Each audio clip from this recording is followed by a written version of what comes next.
All right, so former Bill Clinton advisor Paul Begala went on CNN to do what corporate Democrats love doing more than anything else: blame the American people for the failures of their own party. So let's just go ahead and jump into this clip, and then I'll give you my breakdown on how spectacularly wrong and delusional all of this actually is. Paul, let me start with you and the words of the daughter-in-law of Martin Luther King Jr., Andrea Waters King. This is what she told Politico, quote, "What we have seen with President Biden is what happens when he puts the full force and power behind an issue like infrastructure. What we want to see is that same power and passion being put behind voting rights."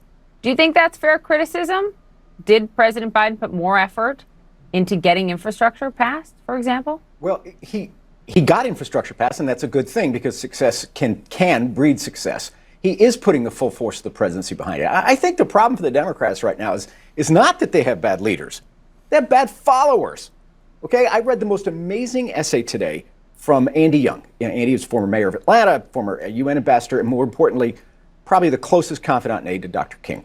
He told this story. December of 1964, Andy Young and Dr. Martin Luther King Jr. go to see Lyndon Johnson to push him for a Voting Rights Act.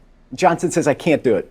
I used all my power to get the Civil Rights Act done last year. I don't have the power to push Congress any further on voting rights." As they left the White House, Andy Young's words, he said, I asked Dr. King what he thought. He said, "I think we got to go get the president some power."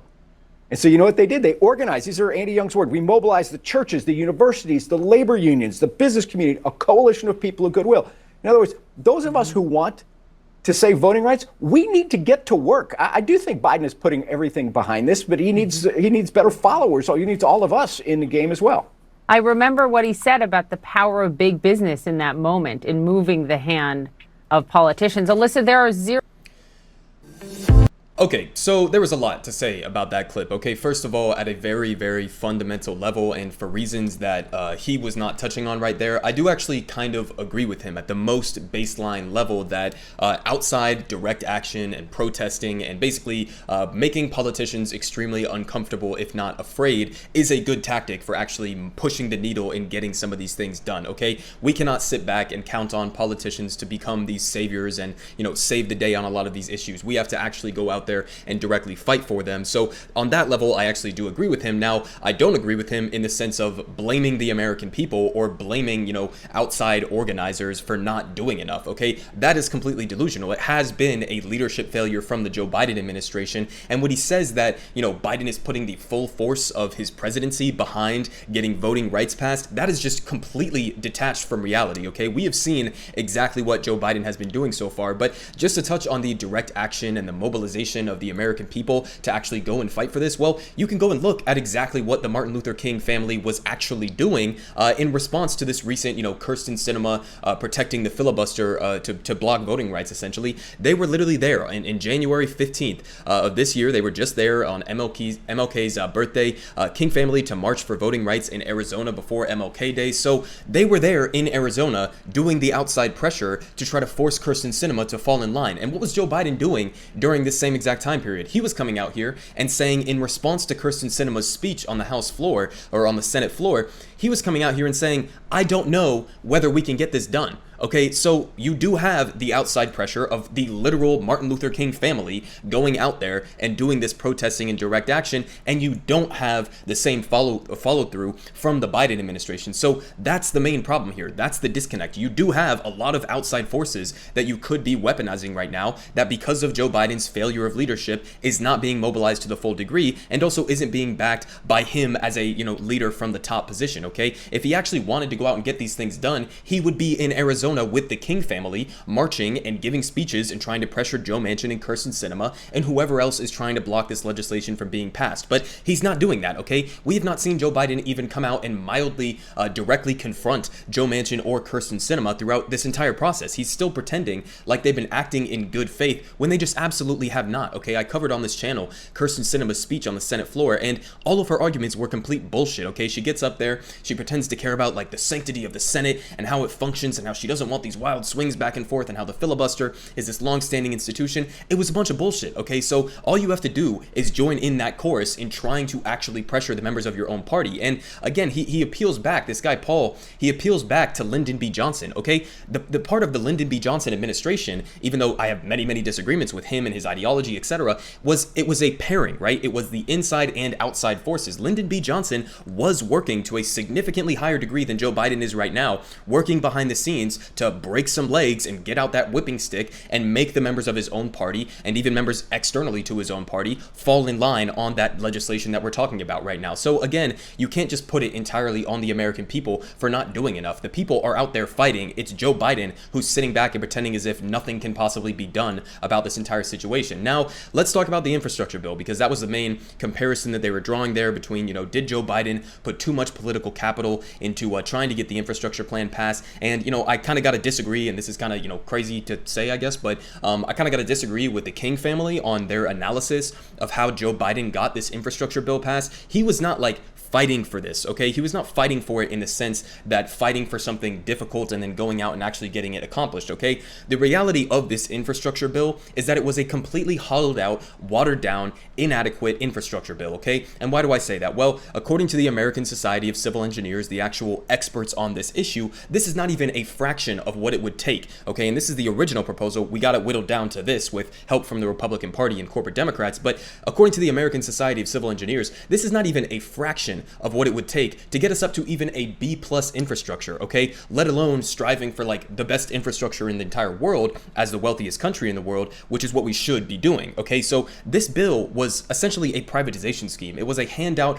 to corporate America, and in fact, it was even a net negative on climate change, okay? And we saw AOC, I made a video on that where she was calling out that fact, but you can see here from the New York Times, the bipartisan infrastructure deal omits big climate measures. Democrats hope to include climate and clean energy in a second bill, talking about the Build Back Better Act, which is now, guess what, completely dead in the water, thanks to, yet again, Joe Manchin and a handful of other corporate Democrats who Joe Biden absolutely refuses to go and fight on this. So, on the climate change fronts, you have basically his entire climate agenda being completely tanked by a single millionaire coal baron from West Virginia, okay? So that gives you a perspective in terms of how little Joe Biden is actually willing to go out there and fight the members of his own party blocking his agenda, okay? If you can't get this past a millionaire coal baron, then I don't know what the fuck use you are as an actual leader or as a president. You're basically doing nothing. You are sitting on the sidelines and letting corrupt members of your own party tank your entire agenda. So again, we saw this on the infrastructure bill, went from this, got whittled down all the way to this. It's completely pathetic. It's completely inadequate. So I don't know that this is what you would want to be appealing for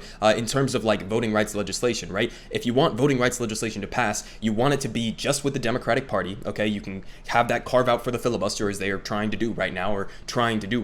You carve out the filibuster and you pass voting rights legislation with just the Democrats. If you start to work with Republicans, then you see what the result is going to be. You're going to get voting rights legislation that looks a lot like this, and then you start to work with Republicans and it'll start to look a lot like this. And this is probably going to be, if you do that and try to create some bipartisan voting rights legislation, it's actually probably going to be even worse than this entire process. Why? Because the entire Republican Party only wins elections if they reduce the capacity for the American people to participate in a democracy, okay? They win by restricting access to the ballot. So why would they ever work in good faith with you on voting rights legislation that actually expands a multiracial democracy? That goes completely against everything that the Republican Party stands for. So again, you shouldn't be talking about the infrastructure bill as if that's what we should be striving for. Now, again, just to touch on, how completely wrong he is, that this is a failure of followers rather than a failure of the leadership of the Democratic Party. All you have to do is go and look at their goddamn approval numbers right now that are completely underwater. They are some of the worst in modern history. Let's